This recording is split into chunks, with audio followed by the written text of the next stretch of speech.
everyone. Today's Newbery Honor book is called Lone Journey, The Life of Roger Williams by Jeanette Eaton. She has 4 Newbery Honor books, never a win, and they are all similar to this one, a fictionalized biography of a significant person from history. This book was published in 1944. And I believe I have an original 1944 edition. I purchased it at a pretty famous used bookstore. I only paid $2.50 for it. The original price was 75 cents, which if we put it in the inflation calculator would be $12.47 today, which is kind of a lot of money for a kid's paperback. This book lost to Rabbit Hill. I didn't like that book. This is one of those times that I absolutely think the committee made the wrong choice. I think they made the wrong choice twice. I think this book was better than the winner. And there was another honor, which I had read many, many times as a child, called The 100 Dresses. And that is just the sweetest book. I, in a heartbeat, would have awarded that instead of Rabbit Hill. This would have been a solid choice as well. So this is a fictionalized telling of Roger Williams, who is one of the founders of Rhode Island. And aside from knowing his name for the purpose of trivia, I never knew all that much about him. And she presents a very interesting story. So just a couple things that I jotted down. I didn't really script out what I wanted to say, just a couple points here. Roger was absolutely one of the earliest Renaissance men in this country. He began his career in England working for a lawyer, so he was learning the law in the process. He decided that rather than become a lawyer himself, he felt called to become a minister. Excuse me. So he established a number of churches and was always looked to as a church leader. He was involved in creating the Rhode Island government. He was a very successful farmer. He was also a very successful trader, including a lot with the New York, Massachusetts-based Native Americans. He learned to speak their languages and was often called to mediate disagreements between the different tribes. He also tried to create a dictionary, a phonetically based dictionary, so that other English speakers would be able to learn the native languages and communicate as well. One of Roger's really big accomplishments was separating church and state in Rhode Island, which is Thomas Jefferson will officially codify it in the statute, Virginia. I'm a history major. So I have definitely read Jefferson's statute on the separation of church and state, very heavily influenced by Roger Williams. He also calls for representative government, division of power, consent of the governed. These are ideas made famous by other thinkers and writers who are going to come after him in history. So as an example, we know Jefferson, when he writes the Declaration of Independence, was not creating it from scratch. He was very heavily influenced by John Locke and also by Rousseau.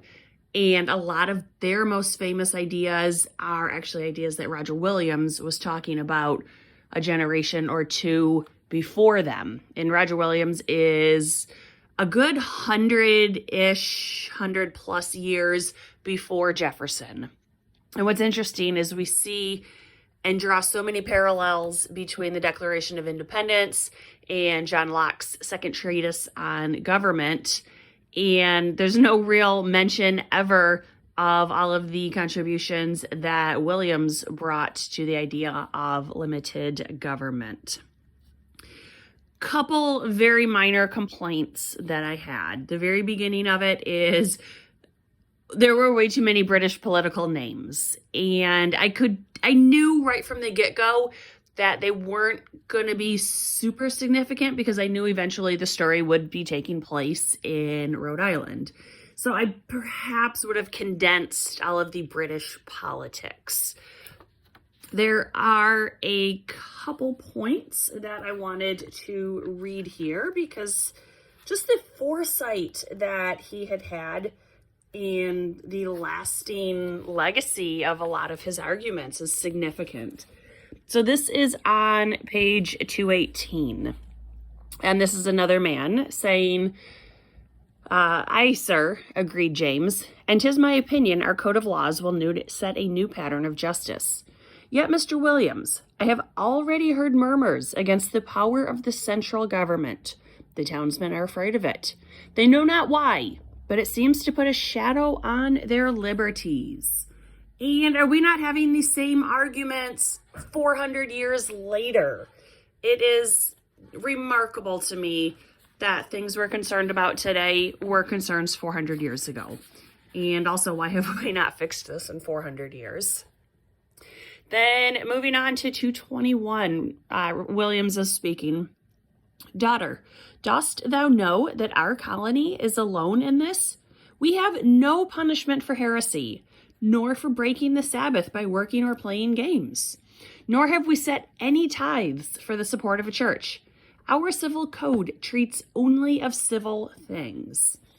And again, I'm guessing kids wouldn't really appreciate the significance of that, but just the formal, absolute distinction between church and state is a major influence on this country. And finally, this is on 247. This kind of made me chuckle a little bit.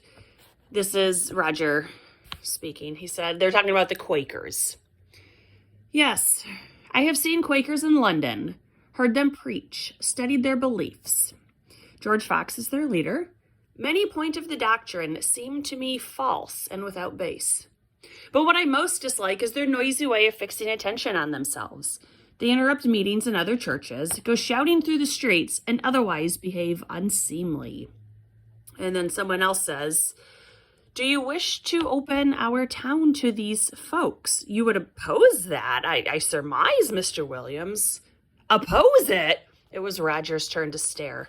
"Nay, 'tis our plain duty to give them refuge. Boston's treatment of Quakers sickens my heart. Because I like not their preaching nor their deeds is not to say we should turn from their necessity. Let them come and let them preach. Should they disturb our peace, we may reprove them on civil grounds." Later on, someone asks if they should ban all of the Jewish people from settling. And again, he says, I don't have to agree with someone for them to be welcome here and to have freedom of religion here.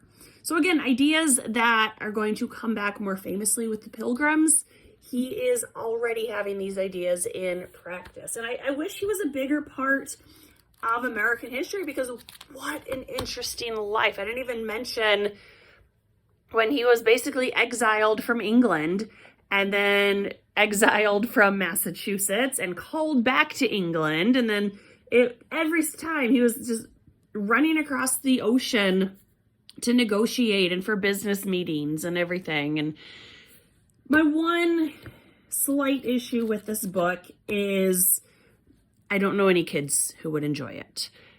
It was written in 1945, and it is a fictionalized biography of a religious government leader. It wasn't boring, but I'm very interested in the topic. I can see that a lot of people would get bored with both their writing style and a lot of the religious and government theories that were covered. So if this is a topic of interest to you, I absolutely recommend it. I just hesitate to recommend it to kids, especially being written in 1944. Writing was just a little old-fashioned then already, and then they're speaking in a 1600s dialect, and I could see kids getting frustrated with this. But I liked it. I thought it was way better than Rabbit Hill, and I do wish this had won the Newbery. This was Lone Journey, which is interesting because he wasn't alone. He was married very young and they had kids, but whatever. Good book. Check it out. It was written by Jeanette Eaton. Thanks for watching. Bye. Oh, and then I forgot one last thing. The final chapter is more of a reflection on why Roger Williams still matters today. So I did really like that if kids were struggling with this book, if they got through the whole thing and thought, well, why did I just read that? She really reflects on why he's significant and worthy of our time and our study. So Roger Williams, check him out. Bye.